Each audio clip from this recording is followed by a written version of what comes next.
Let's do it. It is the Friday edition, Mr. Relevant, presented by Door County Distillery, coming off of a Packers loss Thursday Night Football to the Detroit Lions. I'm Alex Strouf, hanging out with you in the Gruber Law Office's One Call Outsell studio at the Avenue in downtown Milwaukee. Josh DiMaggio went to a concert last night, ignored the Packers game. He's off today. He's not here. Hunter Vaughn, Tiny Hands, is here in the Everlight Solar studio.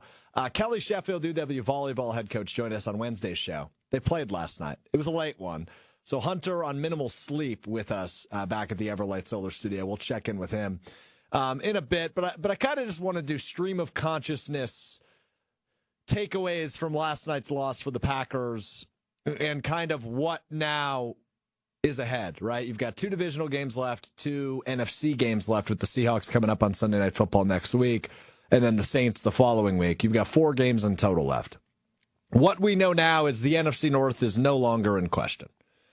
Unless somehow miraculously the Lions find a way to lose out, the Vikings also find a way to lose out, and the Packers win out, the NFC North race is over. And we kind of thought it was over, but if you wanted to give yourself a chance at it, you needed a win last night. You likely needed to win out after the bye.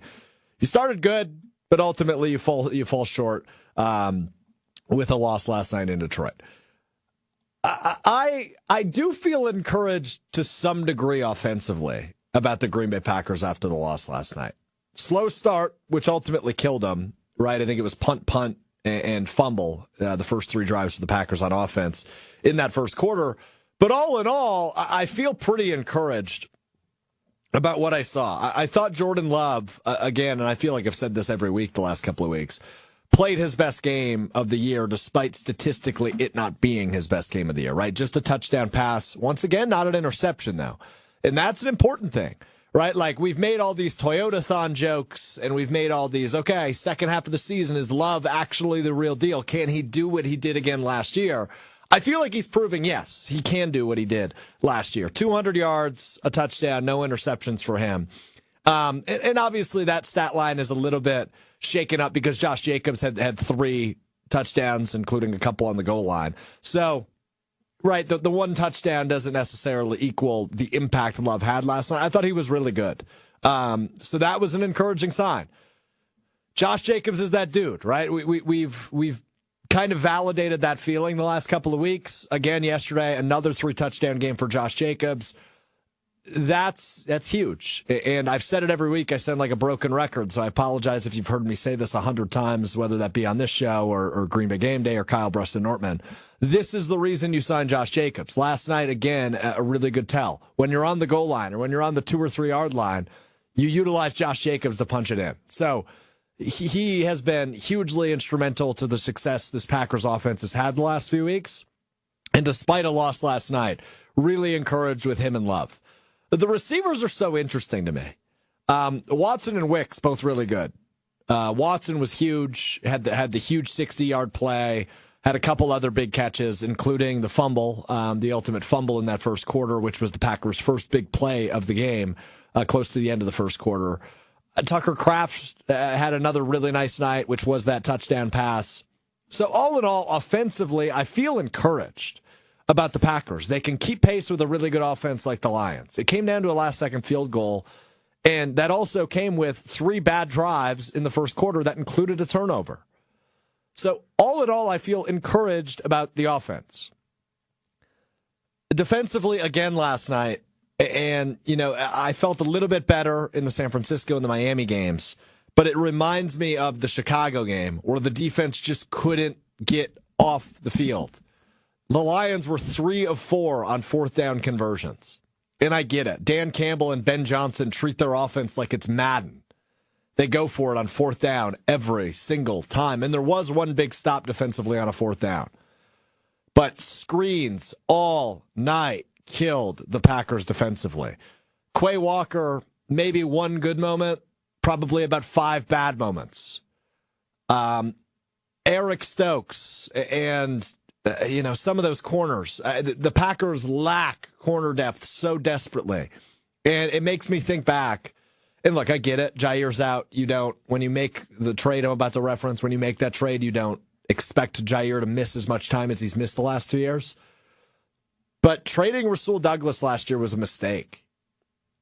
And it was hard not to feel that way last night, watching Jared Goff and the Lions offense dice them in the pass game. And look, the screens were the bigger issue.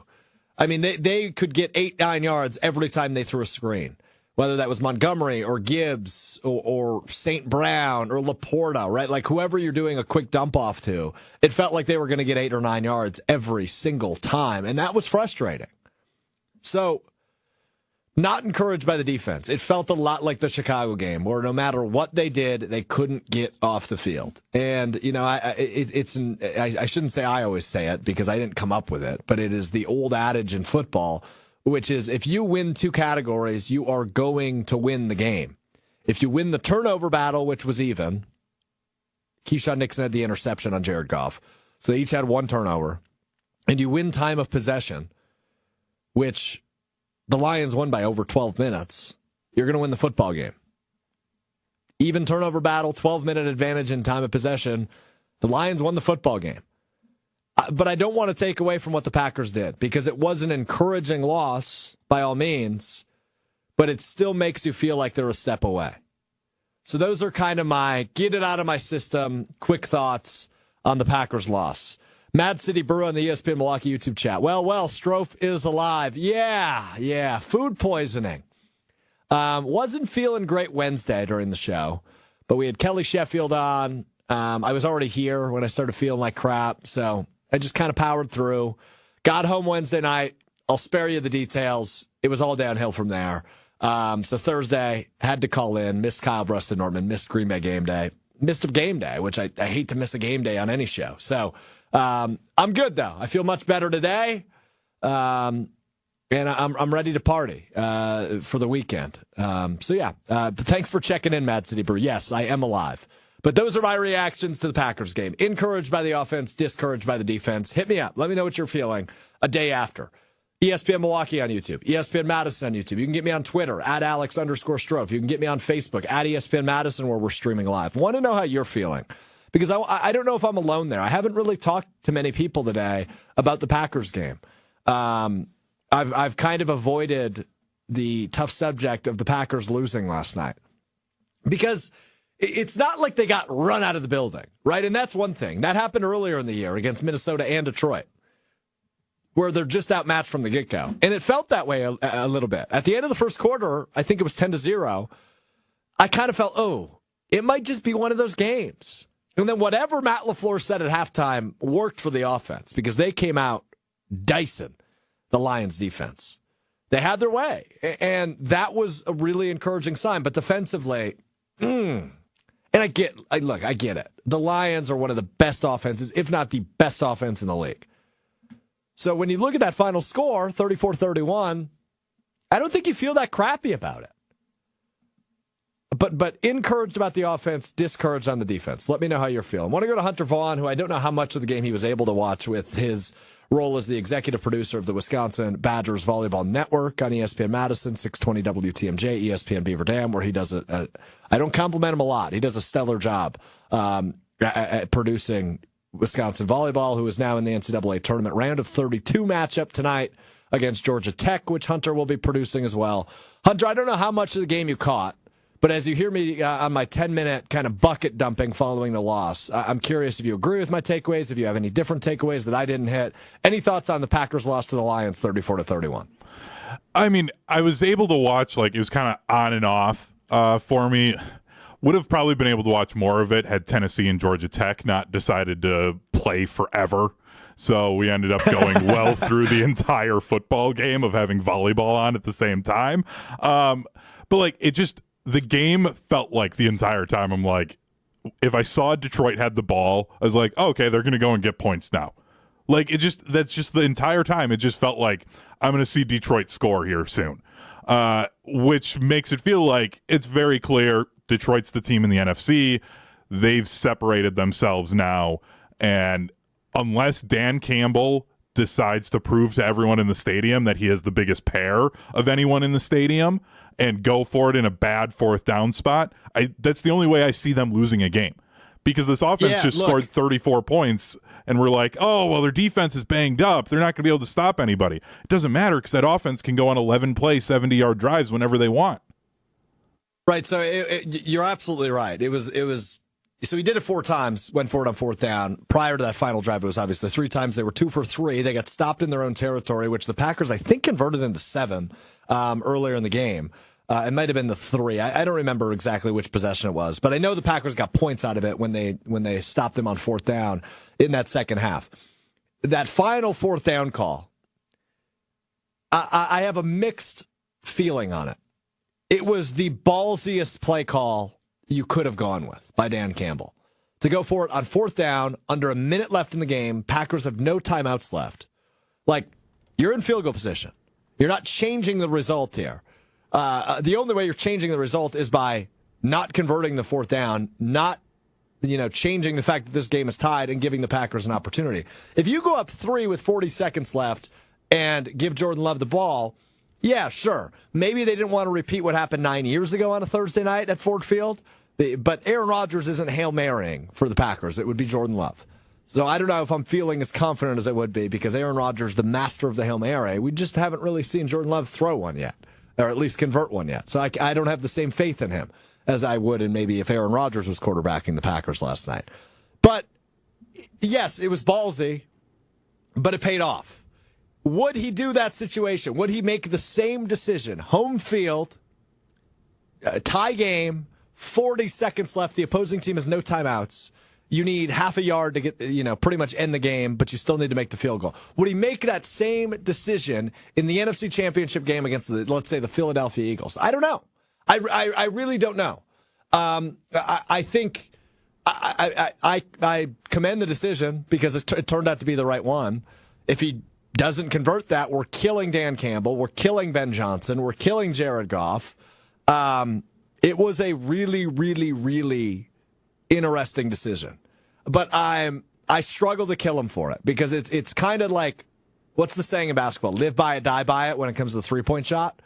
When it comes to 4th and short, the Lions live by it and die by it. And last night it paid off for them, 3 of 4.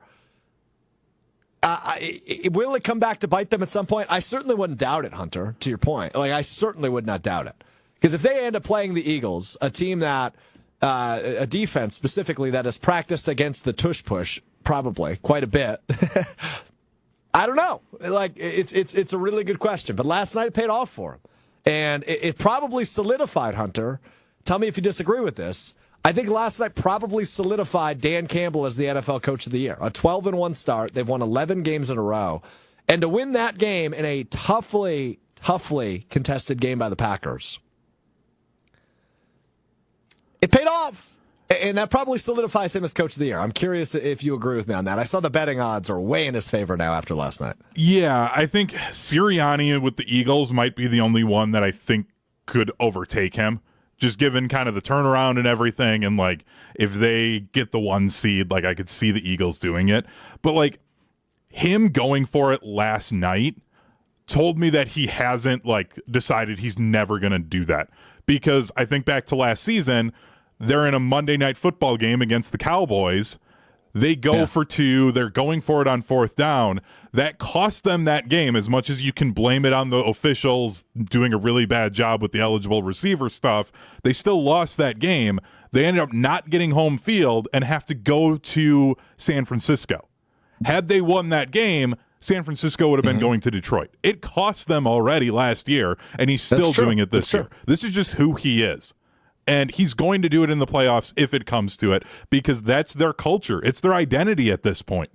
And the thing is, I think it might win them a Super Bowl, especially if they get to the Super Bowl and they're playing against Patrick Mahomes. He's going to feel the need to do it more because we've seen that that's what teams do when they play the Chiefs, because they're terrified of what is on the other side of that field. Like, no one else in the NFL you feel that way about except Patrick Mahomes. So if they get to the Super Bowl, they'll do it on the biggest stage, and he's not afraid to do it. I just want to no, you're right. He's absolutely not afraid to do it. You're totally right on that part. But the point you just made, and I saw Brad Nortman made this one on Twitter, and we'll hear from him on this on Kyle Preston Nortman beginning in about an hour and a half, 2 o'clock on ESPN Wisconsin. He tweeted this, and I thought it was an interesting thought. that essentially Campbell going for it on that fourth down was the ultimate tip of the cap, ultimate sign of respect to Matt LaFleur and Jordan Love. Because even with only 40 seconds left and no timeouts, that Brad's interpretation of him going for it there was Dan Campbell saying, or Ben Johnson saying, that is too much time for Jordan Love and Matt LaFleur to either tie this game or win it outright. Do you think that's the case, or do you think it's just Dan Campbell being a psychopath? And I guess two things can be true. Yeah, I mean, I do think he's a psychopath in general, and I love it. Yeah, I tend to agree. Yeah. I almost viewed it more as the ghosts of Aaron Rodgers coming through. You see the green and gold on the other sideline. Sure. You just see it, and you're like, I've seen this too many times. We've got to go. We've got to try and run this clock out because any time is too much time. And I just think that's just where the NFL is kind of still at with the Packers. And honestly, Jordan Love's shown enough that I'm like, he could do it. I would be concerned if I was an OC or a defensive coordinator saying, you guys gave me 40 seconds and a 3-point lead. What are we doing? So I kind of get it. I just don't know if I trust the wide receivers to consistently come through to get the yards that you would need. And that's where I would, maybe kind of have the other idea of yeah, they don't have the guys that can do it the way that the Packers have had in the past.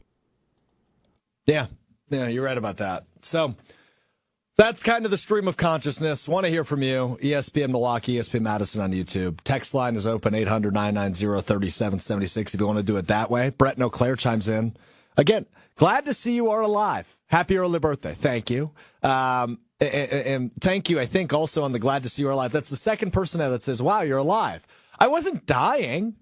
I just had a quick bug. I was at one day. Yeah. Sorry to disappoint. Yeah. But the quick bug makes it feel. I was not feeling great. Yeah. I'm sure you probably had a moment where you're like, is this it? Is this how I go? Because I've had that. Yeah, no. Look, I was laying on the bathroom floor at one point going, oh my God, this has to end soon. Yeah, it was rough, but I'm fine. I'm good. It was quick.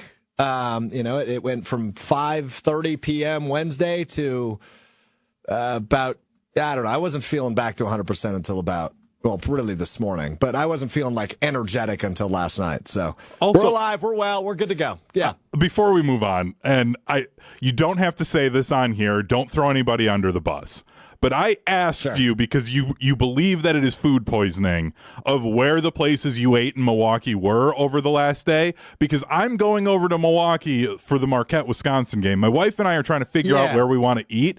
I have this mystery list of places that I maybe don't want to try and go to, and won't tell me. I'll tell you this. You're good. It wasn't in downtown Milwaukee. I'll tell you that. Okay. So I don't think you have to worry about Marquette, Wisconsin tomorrow, which, of course, we will talk about in a little bit. Being the college hoops fanatics you and I are, Hunter, we will dive into that matchup a little bit deeper than we have all week. We also have to talk about the shirt I'm wearing, which I don't know your feelings on it yet, so we will get to that. I'll still have, but we have more reaction we need to get to on this Packers loss last night, which we will do coming up. I want to talk about, it's time to focus on the wild card. Where are the Packers? Do you have faith in them to go on the road 3 times and win 3 times? Because I don't know how you're feeling after last night. Because, look, it wasn't a horrible loss.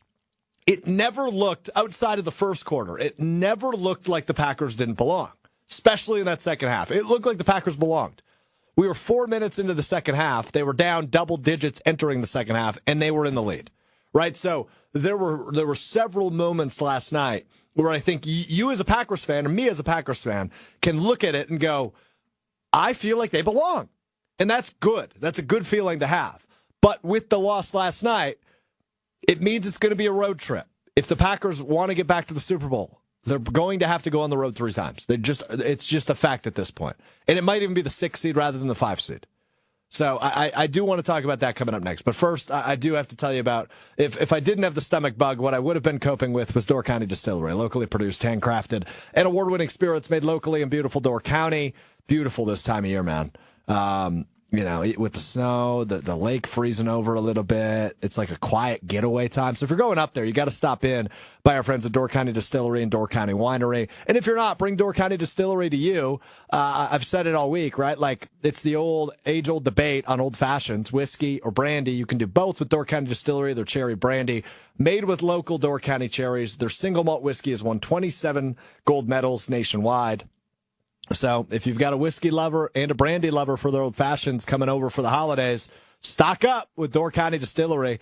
And they've got all sorts of things too that you can hit. They have a bitters alternative, which is delicious, cherry flavored, which you can find in most places. So check them out, doorcountydistillery.com, as well as a huge list of unique cocktail recipes and the nearest retailer to you at their website, doorcountydistillery.com. All right, we'll step aside for 60 seconds when we come back. More Packers reaction. We will also get to Marquette and Wisconsin coming up here in just a bit, as well as our weekend underdog picks for Marquette and Wisconsin. I'll be at the game. Will I be wearing this shirt? I don't know. We'll all find out together. It's Mr. Relevant, I'm Alex Strouf. Back at Door County Distillery, the New Year's coming up, so we're going to celebrate in style, making the final countdown with our buddy Rob from Door County Distillery. Rob, happy early New Year. Yeah, happy early New Year's to you, too. Do you have any resolutions coming up? I've got many, but we shouldn't get into those now. We only have 60 seconds. We've got the 20 at least time award-winning single malt whiskey headlining this lineup. How do we make the final countdown? All right, so you start with, as you said, the award-winning whiskey, single malt,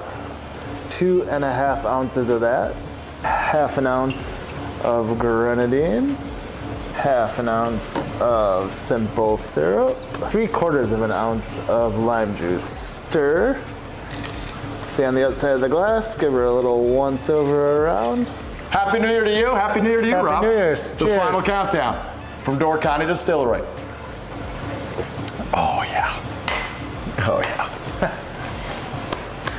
Check out their website with a huge list of unique cocktail recipes at doorcountydistillery.com. That's doorcountydistillery.com. doorcountydistillery.com. Okay. So let's just look at it this way, because this is the part that I didn't come to the realization of until, I don't know, maybe an hour ago. I think the Packers are going to be the 5 seed. I don't know that it's possible anymore. Like, it certainly is, and you got to go to Minnesota, you got to win in a couple of weeks, and maybe it'll look a little bit different then. But it's looking like Minnesota will be the 5 seed, because, I mean, let's look at their schedule. Atlanta in Minnesota, that's a winnable game. Chicago in Minnesota, winnable game. At Seattle, probably a winnable game. And then they wrap up the season home against the Packers at Detroit. Will Detroit have anything to play for in Week 18 is kind of what it comes down to there. And if the answer is no, they've got the 1 seed locked up. Maybe the Eagles lost a game or lost 2 games by then. The Lions might bench their starters or only play them a half because they're going into the bye week. I just don't think outside of that Packers game there's a guaranteed loss in the Vikings schedule, and they need at least one, if not 2 guaranteed losses aside from the Packers. So to me, it probably looks like the Packers are going to be the 6 seed in the NFC. I don't think they fall to the 7 because, like I said before, there were too many encouraging signs last night against Detroit for me to say, yeah, this thing's over, right? They're frauds. I don't feel that way at all. I feel like they belong. But, even if you finish the season, let's say 12-5 or even 13-4, that might not be good enough for the 5 seed. Which tells you how good the NFC North has been this year. And the Vikings at 10-2, already with a win over the Green Bay Packers.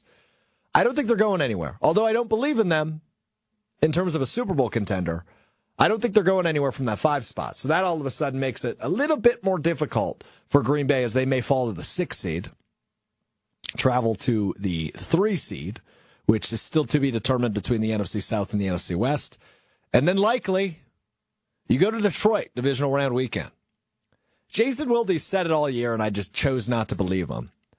But now, as it stands, December 6th, the Packers may be a better team this year and have a better record this year, but get to the same spot in the playoffs. Or I don't see them losing to whoever they would play in the wild card unless they were to fall all the way to 7. But even shorter. Shall they lose wild card weekend?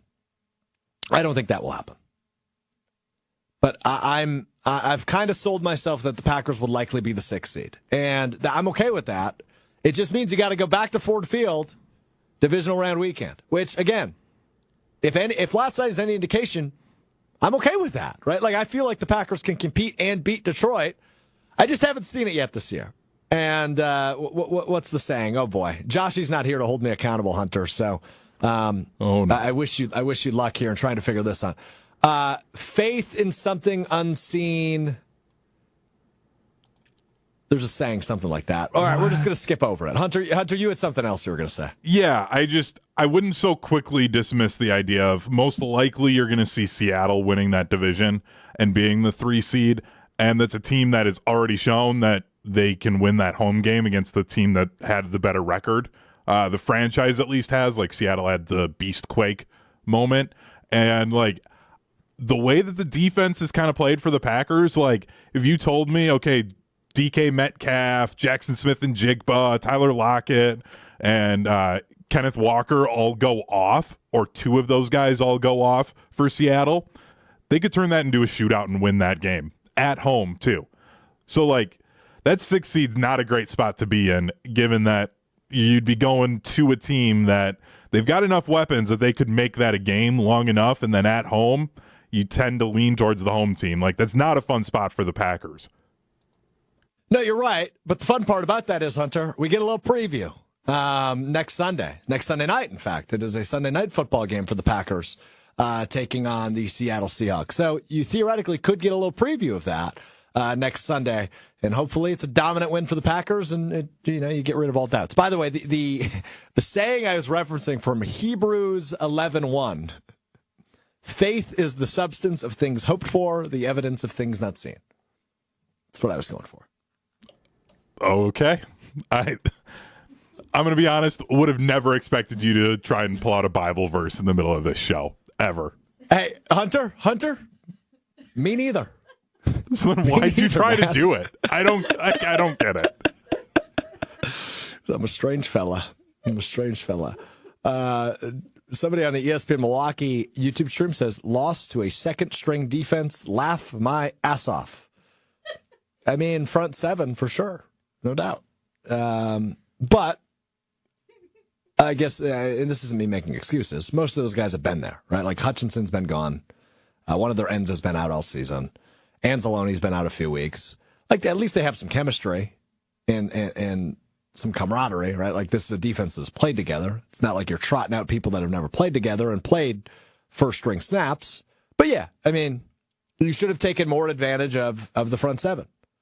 I don't disagree with that point regardless.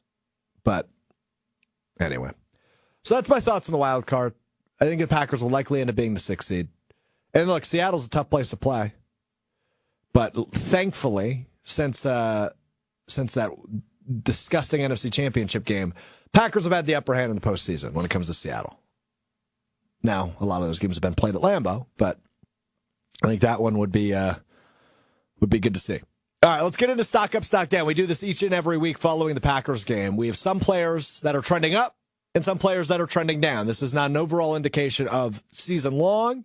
This is just one game, one thought, and the direction in which some players are trending. We will start with stock up, and we will start with the quarterback, Jordan Love. I mentioned it earlier in the show.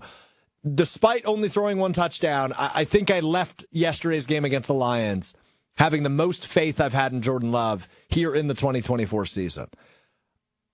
I have full trust in him once again. I was a little nervous when he went on that interception streak, and now it's 3 games in a row, turnover-free football for the quarterback. He's making throws. There was one drive which included a drop. It was that quick drive where it was only 2 passes. I think it was the Tucker Kraft touchdown pass that ended that drive. But he had 3 specific passes that were just lasers. One of them was a drop, but the other 2 were unbelievable throws. And it was right out of the half. He was just chucking them in there. That was really fun to see. Excuse me. He looks as comfortable as he's looked all year. And obviously, I imagine that's a huge part of being fully healthy for the first time all year, right? He had the MCL sprain in the first game of the year against Philadelphia. And then, he dealt with a couple other injuries throughout the season. So to have him fully healthy is a huge part of, I think, what makes Love look so comfortable. So I have more faith in Jordan Love than I have all year. So stock up to Jordan Love is our first stock up. Let's go 2 stock down. It feels like this guy's been living here quite a bit.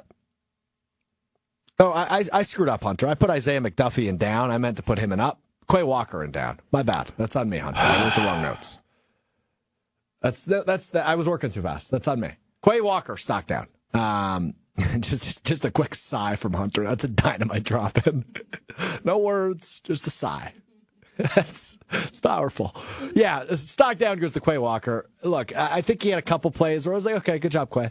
And then he had 9, 10 others where I go, oh my God, we're doing this again. And finally, I think we finally started to have a little faith in Quay Walker because it felt like San Francisco and Miami, he made play after play after play, and he was in the right spot and he was making the right decisions. But you have a flag where I don't really blame him, but you can tell his temper got the best of him. I forget which offensive lineman he pushed, and it was a really well done flop by whichever offensive lineman it was, but called for an unnecessary roughness or an unsportsmanlike.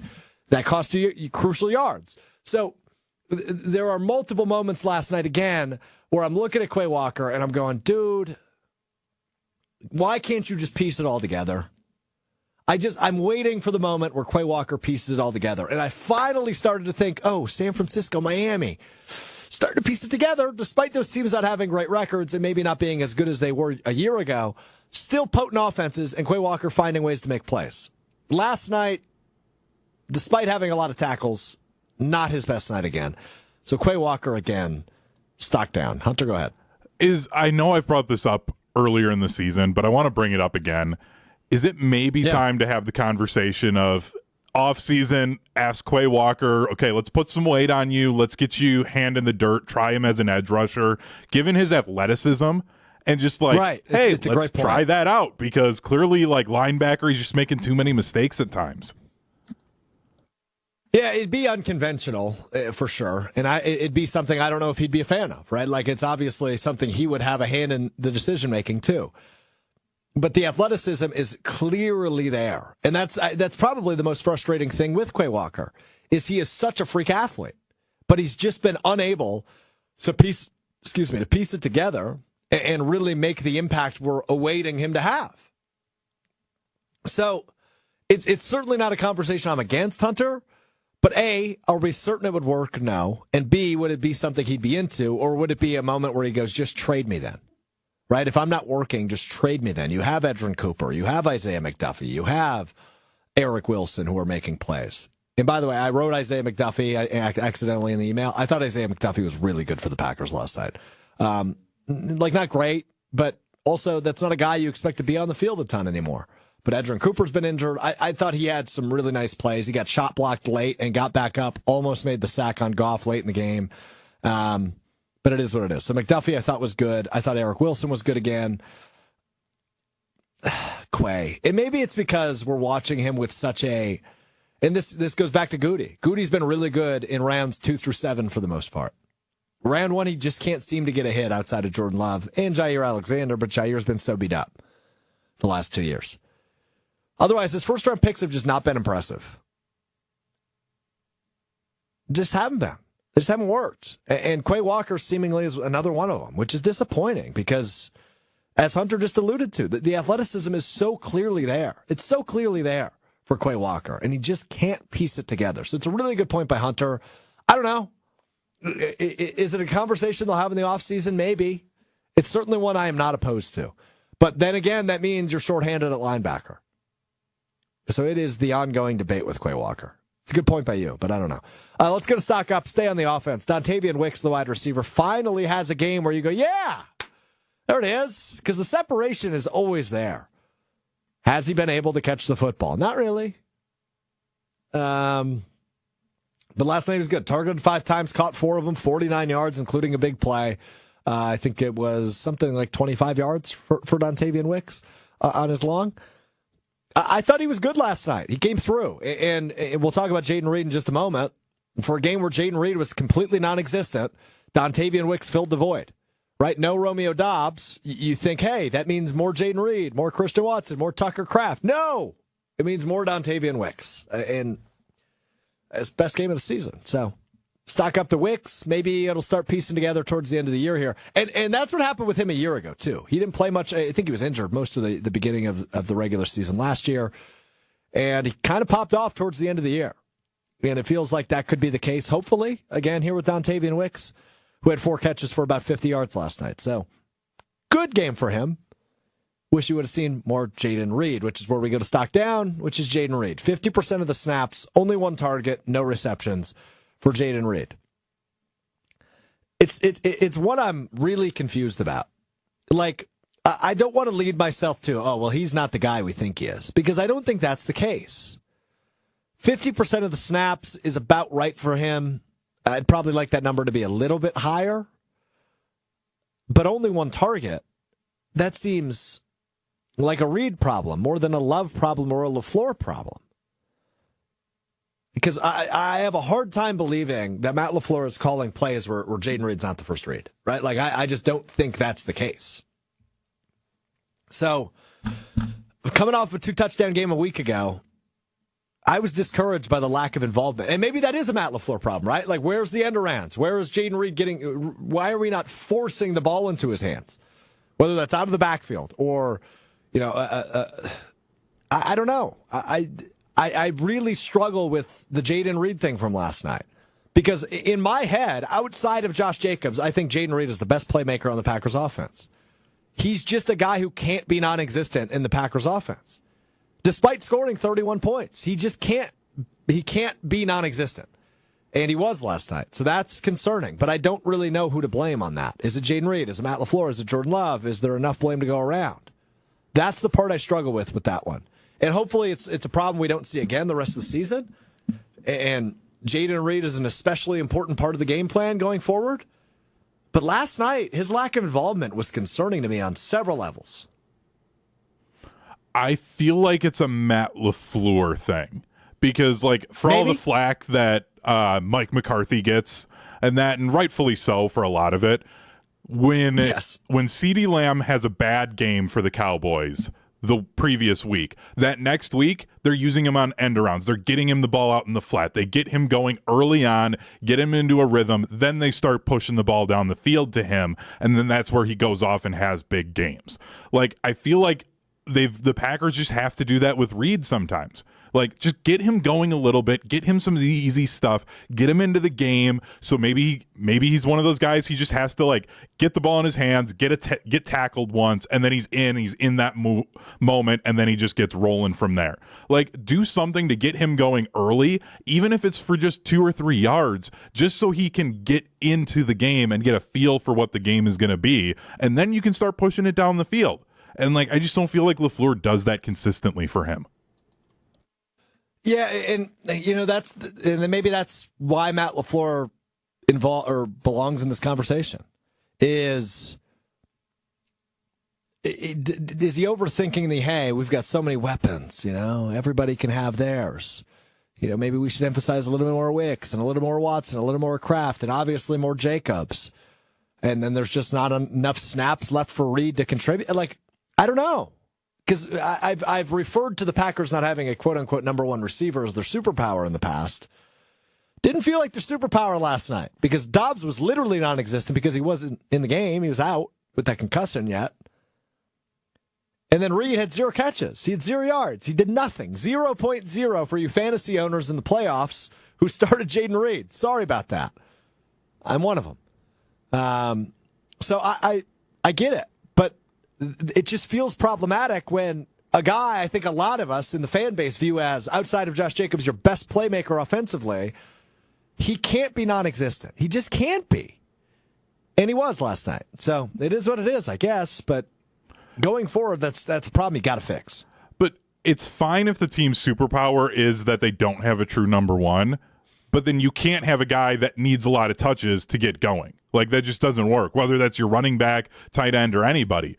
Because you're going to have stretches like this where you don't get a lot of targets, you don't see the ball a lot, but you still have to make a play when it comes up. And if Jayden Reed's that type of guy, then it's maybe kind of like the Quay Walker thing of it's like, do we try and get something for him? Get him somewhere else where he can get used properly, and you can try and find somebody else. Stop that. No, I know. That. I'm just saying it's the same sort of idea of, is he maybe not the right fit if he is that type of guy?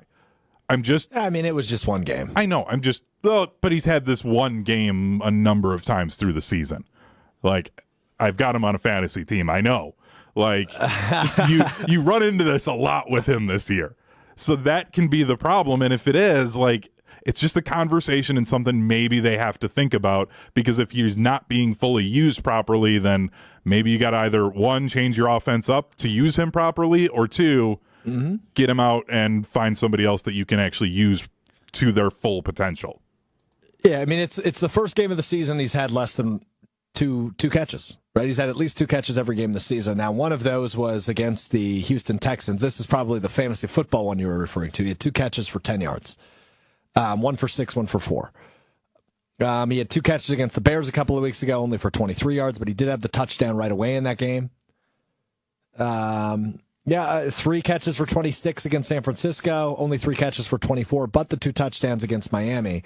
So, yeah, his involvement's certainly gone down since that first Detroit game. He had 5 catches for 113 against Philadelphia. I mean, in the losses, he's been terrific. He was awful in this loss.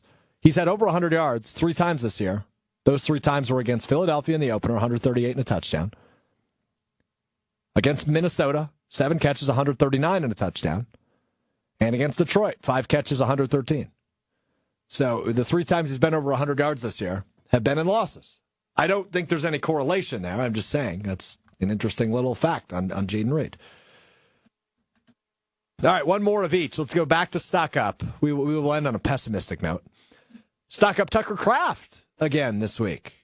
He's been really good. He's clearly evolved into a really good tight end. Only had 3 catches last night, but obviously the touchdown catch.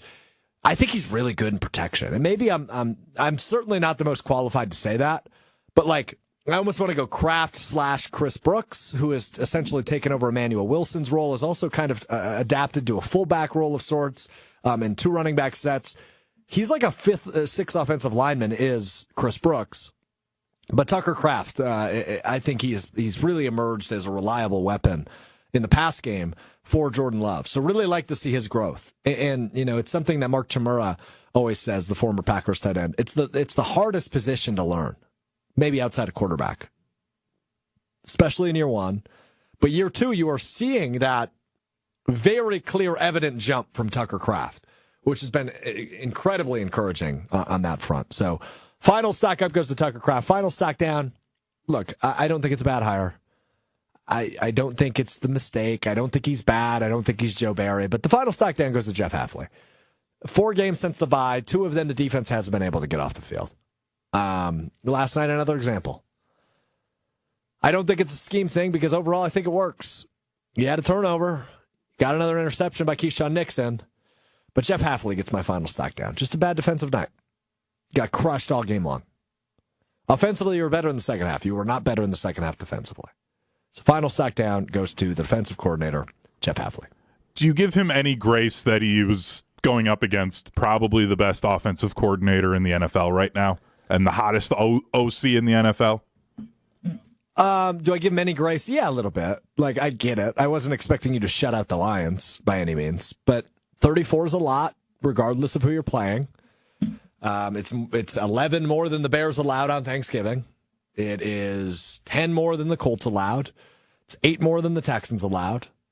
It's 10 more than the Packers allowed the first time. Now, there was conditions involved with that at Lambeau Field. So, yeah, I mean, they didn't put up 52 like they did on the Jaguars and the Titans, who are catastrophically bad teams and bad defenses. Your Cowboys allowed 47, right? So it's not that bad. I don't know. That was kind of just a shot. That was unfair by me. I'm sorry. I was literally just going to be nice to you and say how great job with the math there. I was impressed. You had to go and be a jerk. Yeah, my bad. Regardless, I mean, it's still a lot of points, and 3 for 4 on 4th down isn't great. And I get they were all 4th and 1s or 4th and 2s or 4th and inches, and those are hard to stop because you do 4 downs for a reason, right? Like the average play in the NFL is somewhere between 3 and 4 yards. 3 for 4, can't get off the field. Yeah, I mean, so I give him a little grace, sure, but You're playing the best offense in the NFL. I get it. 34 points is still a lot in the NFL. Don't really care who you're playing. So, last one on that. All right, let's talk about it. Let's get off the Packers. Let's preview something. Big one tomorrow, right up the street at Fiserv Forum.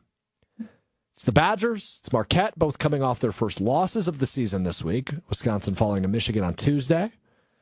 Marquette losing to Iowa State on Wednesday on ESPN+. I know everybody was really thrilled about that top 10 matchup being on ESPN+. I haven't picked a side, so I will stand up so you can see the full shirt on the YouTube stream.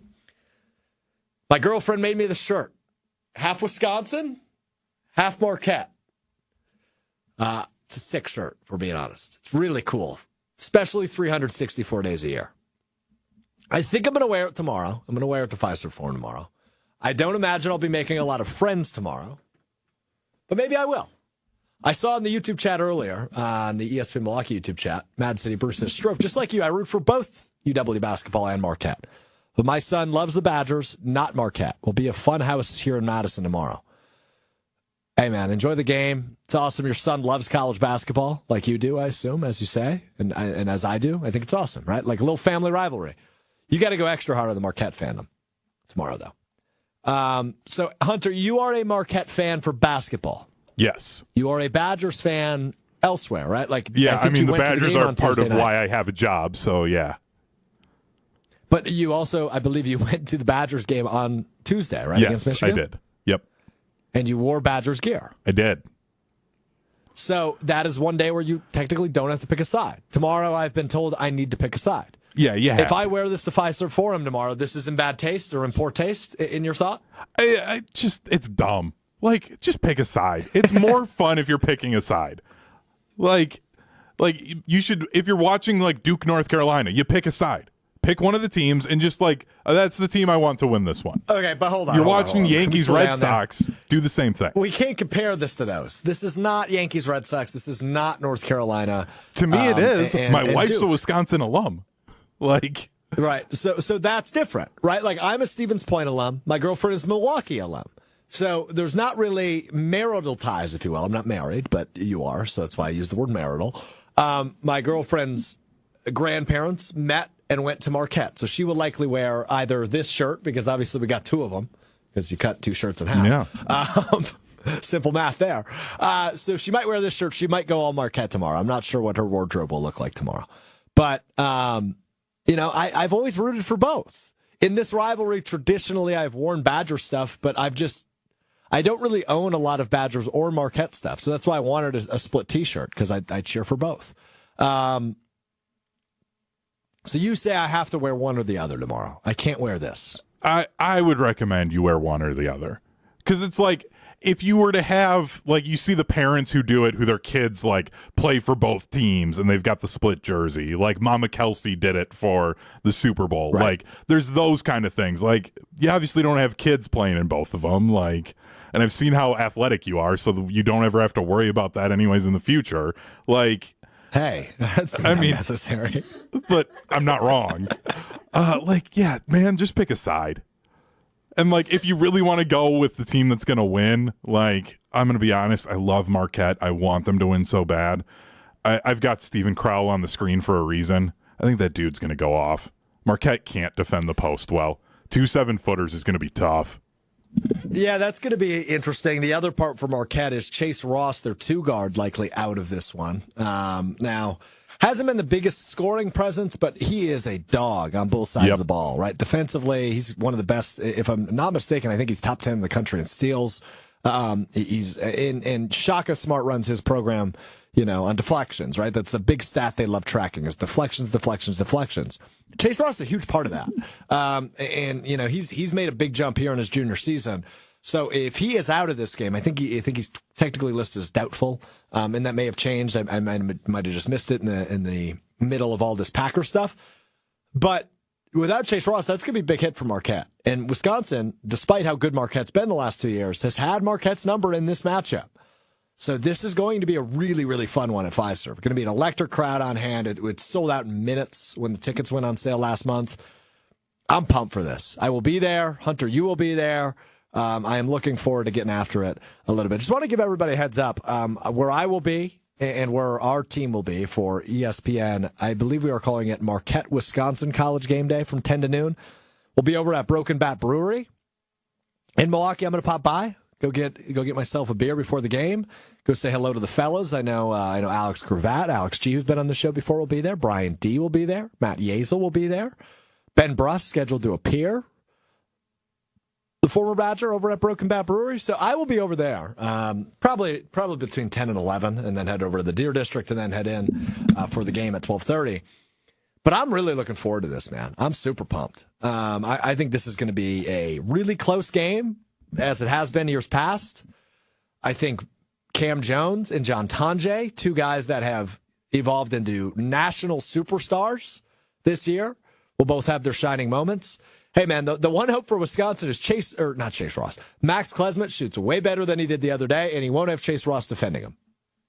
So, hopefully Max Klesmit can actually make a three. I think he was 1 for 8 the other night against Michigan, maybe 1 for 9 from outside. So if that number can go up a little bit. And he was great last year at the Kohl Center when they played Marquette. So hopefully he can repeat that performance for the Badgers. I just think Klesmit might end up with Stevie Mitchell on him, which, he doesn't have the steals that Ross does, but I think perimeter defensively, he's a pest. Yeah, he may just give him a long day if he's not on Tonje. I think that'll be really interesting. Marquette needs Joplin to hit threes. David Joplin, when he's on and he can stretch the defense because he's hitting threes, they're a different team. But he had a game, I can't remember what one it was early in the year, where he was 0 for 8 from 3. And I'm like, dude, why are we still shooting? Once you go 0 for 4, just go inside. Try and do something else. But he just kept on just hawking it up. And I'm like, I don't know what we're doing, man. Hawking. He is, I think, the key offensively. Cam Jones is going to do Cam Jones things. You know what's going to happen there. But if he can start hitting some threes and stretch out Wisconsin's defense, not let Crowell and Winter just sit down low and defend the rim, that's where I think Marquette's got a chance. I say that and then complete opposite will happen and everyone will think I'm an idiot. Yeah, that's what usually happens when I try and predict things. So I do think Marquette's the better team, flat out. I think they'll go deeper in March. But I just think they're not built to play against a Big Ten team like Wisconsin because the Big East is just different type of basketball. So they don't build their team just to beat Wisconsin. So I just don't think they match up well with the Badgers. Yeah, no, it's. I think you're right on that, right? You featured Stephen Crowell for a reason, and obviously Nolan Winter has made his way into a ton of minutes for the Badgers this year. I've been super impressed with the way they've been able to put up points this year.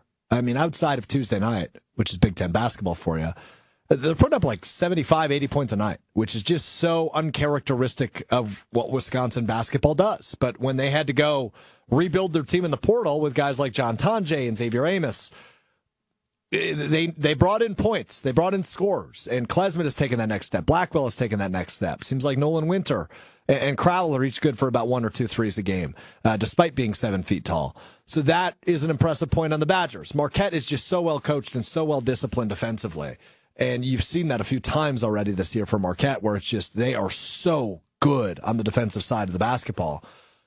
I think this is a 3, 4, 5 point game. I think Marquette wins. Because it's on their home floor, I give them the advantage, but I think Wisconsin's going to be right in it, if not leading a lot of that game. So I am pumped for this one. Selfishly, it did land on my birthday, so a ton of my friends are coming into town. My college roommates are coming into town, so it's going to be a fun one. Speaking of my college roommates, my dorm roommate, Max, who is a Marquette season ticket holder, just texted me. In case you and Tiny Hands are wondering, Stevie and Chase are tied in steals per game. So Stevie Mitchell defensively on Klesmit would make sense there. So good call by you, Tiny Hands. Well, every now and again I have one. So yeah, here and there. What do they say? Every once in a while, a blind. I jokingly say it wrong. It's a blind squirrel finds a nut. I like to say a blind nut finds a squirrel because I'm a nut. Get it? It's good. It's good. I needed to laugh at my own joke. Yeah, you needed to because I wasn't going to. All right, let's go to Underdog, UnderdogFantasy.com. Promo code Good Karma at sign up, GOODKARMA, Good Karma at sign up. You get up to 100% deposit match. You get a free pick at sign up.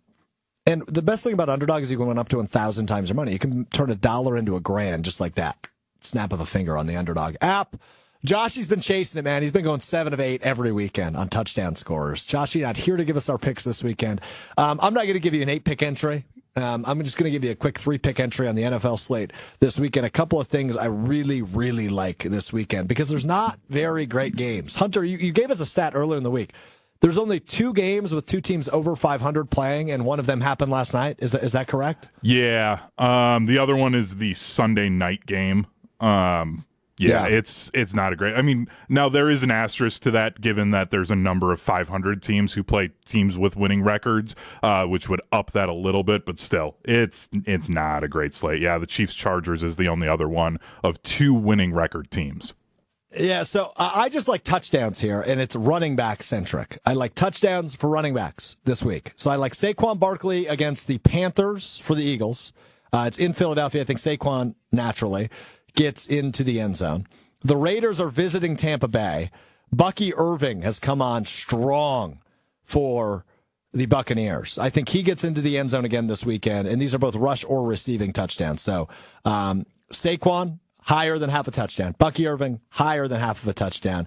And then the other one I really like is James Cook against the Rams. I think James Cook gets into the end zone for the Bills against the Rams. So just like that, 3-pick entry, all touchdown scores. Saquon Barkley, Bucky Irving, James Cook, 3 for 3. $10 wins you 44 on Underdog Fantasy. And the Underdog app, which is free to download. Use promo code GoodKarma at sign up. Get up to 100% your deposit match and a free pick at sign up. Saquon Barkley into the end zone. Bucky Irving for the Buccaneers into the end zone. James Cook for the Bills into the end zone. That is my weekend slate. 4.4 times. So $20 wins you 88, $10 wins you 44 and some change on Underdog and UnderdogFantasy.com. That's my NFL slate. Marquette Badgers, not on Underdog until tomorrow. They go one day at a time for college basketball. So I'll get some tweets out into some picks out into the tweetosphere on Badgers Marquette tomorrow. Twittersphere. Top 15 Twittersphere, top 20 matchup tomorrow between the Badgers and Marquette, which Tiny Hands attending. I'm attending. We're going to have a great day. I'm off Monday, by the way. So Joshy and Hunter with you to talk a little Packers on Monday. But anyway, there you go. There you have it. Good stuff. All right, let's get to it. You learn something new every day. We learn something new today. It's time now for What We Learned on Mr. Irrelevant. We start in the Everlight Solar Studio with Tiny Hands. I wasn't able to get the video of this, given where the sources were coming from. But did you see in Matt LaFleur's post game, he talks about the altercation he had with a fan. Yeah, I saw the video then of it. And Matt LaFleur walked like 10 yards out into the field, but then said in the postgame that the fan was getting in his face. So I learned that Matt LaFleur doesn't understand there are cameras everywhere in an NFL stadium. So I think he maybe exaggerated the got in my face thing, but the fan was pretty close to him. And clearly Once Matt was LaFleur not walked happy. into him, like he was a good 15 yards away. Like, I'm just saying. Right. Like, I hear where you're coming from. I get LaFleur being upset, and I understand him being like, hey, like, officials, like, do something about this. But, like, the walking out there then and then saying, like, this fan got in our face. Like, nah, man, you kind of started going into his space and, like, getting into his face, but okay. Yeah, it was a weird one, man. And I did listen to Matt LaFleur's press conference, and that's pretty much what he said. He said they were doing slashes, and he'd never seen anything like that. Usually they police those situations better, which naturally they do police those situations better because typically the fan is not on the field, right? He was out there to hold the flag for the national anthem, which also has this weird twist of irony that he was holding the American flag for the national anthem, but also making slash signs at Packers players. I don't know. Strange situation. All right, what I learned, we go to, Hunter previously mentioned the University of North Carolina and the Tar Heels. I don't buy this. I don't know if this is a leverage play, but apparently Bill Belichick interested in which we knew he would be interested in coaching next year, but potentially interested in coaching at the collegiate level as he is interviewed, according to multiple sources, with the Tar Heels for their opening job. As Mac Brown on his way out, he was fired, was able to coach the final game of the regular season, but was fired from his job as the head coach of North Carolina. Bill Belichick having several interviews with North Carolina representatives about the opening. Look, Bill Belichick is a terrific coach. I just don't think it would work at the collegiate level. The guy has said on the record before he only wants to coach guys he likes. That ain't happening in college, right? You can recruit guys that you like, but it's way different than the NFL. Your rosters are A, much smaller, B, there's contracts, so you know how long you have guys. I don't see this happening. So I imagine this is probably a leverage play, but as much as Bill Belichick has probably enjoyed being a media darling here the last couple of months, I just don't see him coaching collegiately. But hey, man, I don't know. Yeah, but like I could see him, realizing like, well, the college level, like being a head coach, it's really more of a CEO sort of role. Like he's just kind of overseeing everything. Like I could see the appeal and him wanting to have the conversation with schools. I couldn't imagine him coaching an 18-year-old like and trying to be the type of coach that he is good at being and that translating well to college kids these days. Like he needs professionals. Yeah. He needs guys who are like, this is my job. I need to do my job. Not guys who are like, I'm trying to get mine and get to the next level. Like those I don't see that working well with him. Yeah, no, that's fair. That's fair. All right, so like I mentioned, I am off Monday. I've had this PTO day scheduled for months. So how it works, at least in our company, I think I can talk about this, is you have a specific amount of days you can roll over to the next calendar year, which I try to do. In case, I go on a real vacation or something. I had an extra day to burn, right? Like I'm off the week between Christmas and New Year's, which I try to do every year. But I had one day left. So I was like, I guess I'll take that Monday after my birthday. The Packers the Packers play Thursday, so it's not a Packers reaction day. So I just kind of burned that day. So I'm off Monday. I'll probably still call in because I'm not doing much. Like I'm just hanging out. I'm just taking a day off. I'm not taking your call. Take the day off. Maybe. We'll see. We'll see. So Josh DiMaggio and Hunter are with you Monday. They will react to all things in the NFL and obviously preview what's to come for the Packers after the loss. We haven't heard from Josh yet since Packers lost. As I mentioned, he was off today, so I'm sure he'll have plenty of thoughts. He'll probably rewatch this thing 3 times. He was at a concert last night, only was able to watch a little bit, is my understanding. So he's going to rewatch the thing in its entirety and then kind of report back on his thoughts on Monday. So Joshy and Hunter with you Monday to break down Packers Lions and Packers Seahawks. I imagine there will probably also be a little bit of Marquette Badgers talk, and maybe that's why I will call in. We'll see if Hunter even takes my call. But appreciate you all hanging out with us, as always. Always fun, regardless of the loss, to hang out with you on this show. Love doing it. Love hanging out with you on ESPN Madison, ESPN Milwaukee on YouTube, ESPN Madison on Facebook, Apple Podcasts, Spotify, wherever you get your podcast. I got a text, by the way. Mr. Relevant popped up as one of our listeners' top shows. So if I popped up in your top 5 on Spotify Wrapped, please send it to me. I'm not famous enough where I get to record a message, right? Like I saw like Noah Khan and Justin Bieber and Taylor. Like they're very famous artists. They get to record messages on Spotify Wrapped. I wish I could do it because there's probably like a handful of people in the world. I'm not saying it's a large number, less than 100 for sure, who have Mr. Relevant as their top podcast. But wouldn't it be fun if you get that on your Spotify Wrapped and be like, hey, what's up, dude? Or if chick. If somebody sends us a picture saying that this podcast is in their top 5, I think we can record a video personally for them and then send it to them after. We can make that happen. I like that idea. On Twitter, at Alex_Strouf, or on Instagram, at StroufESPN. My DMs are open. You can get me and DM me or tweet me. If Mr. Relevant cracked your top 5 in Spotify Wrapped, I will personally send you a video message. It's like a free cameo. Again, I'm not nearly famous enough to be on Cameo. So I'll do it for free because I appreciate you hanging out with us 3 times a week. Monday, Wednesday, Friday at 12:30 Central. We do this live and also available after the fact on Spotify and Apple Podcasts. All right, that does it for us today. I will talk to you Wednesday. Hunter and Josh, you got you Monday here on Mr. Relevant. It is presented by Door County Distillery, locally produced, handcrafted, award-winning spirits. Go Golden Eagles. Go Badgers. It's Mr. Relevant. I'm Alex Strouf. Peace.